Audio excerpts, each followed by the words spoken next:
ವೈಕುಂಠ ಏಕಾದಶಿ ಪ್ರಯುಕ್ತ ಚಿಕ್ಕಮಗಳೂರಿನ ಬಿಳೇಕಲ್ಲು ಲಕ್ಷ್ಮೀ ರಂಗನಾಥ ಸ್ವಾಮಿ ದೇವಾಲಯದಲ್ಲಿ ಡಿಸೆಂಬರ್ 30ರಂದು ಸ್ವಾಮಿಯವರಿಗೆ ಮಹಾ ಅಭಿಷೇಕ, ಸುದರ್ಶನ ಹೋಮ, ಸುದರ್ಶನ ಮಂಡಲ ಆರಾಧನೆ ಮತ್ತು ಅಷ್ಟಲಕ್ಷ್ಮಿ ಆರಾಧನೆ ಪೂಜೆ ನಡೆಯಲಿದೆ ಎಂದು ಅರ್ಜುನ್ ಶಾಸ್ತ್ರಿ ತಿಳಿಸಿದರು.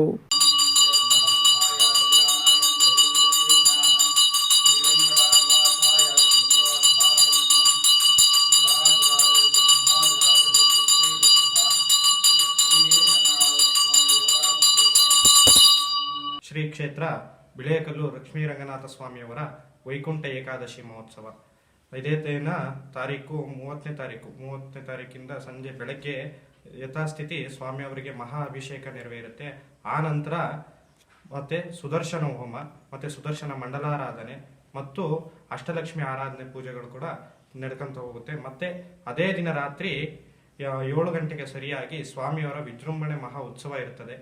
ವೈಕುಂಠ ಏಕಾದಶಿಗೆ ಅತಿ ಹೆಚ್ಚು ಸಂಖ್ಯೆಯಲ್ಲಿ ಭಕ್ತರು ಬಂದು ಆಗಮಿಸಿ ಸ್ವಾಮಿಯವರ ಕೃಪೆಗೆ ಪಾತ್ರರಾಗಬೇಕಾಗಿದೆ. ಮಾಧ್ಯಮ ಹೇಳಿಕೆ ನೀಡಿರುವ ಅವರು ಹೆಚ್ಚಿನ ಸಂಖ್ಯೆಯಲ್ಲಿ ಭಕ್ತಾದಿಗಳು ಆಗಮಿಸಿ ದೇವರ ಕೃಪೆಗೆ ಪಾತ್ರರಾಗಬೇಕು ಎಂದು ಕೋರಿದರು.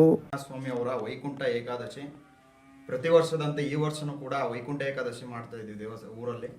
ಗ್ರಾಮಸ್ಥರು ಮತ್ತು ಭಕ್ತಾದಿಗಳು ಅತಿ ಹೆಚ್ಚು ಸಂಖ್ಯೆಯಲ್ಲಿ ಆಗಮಿಸಿ ಶ್ರೀ ಸ್ವಾಮಿಯವರ ಕೃಪೆಗೆ ಪಾತ್ರರಾಗಬೇಕಾಗಿ ವಿನಂತಿಸಿಕೊಳ್ಳುತ್ತೇವೆ.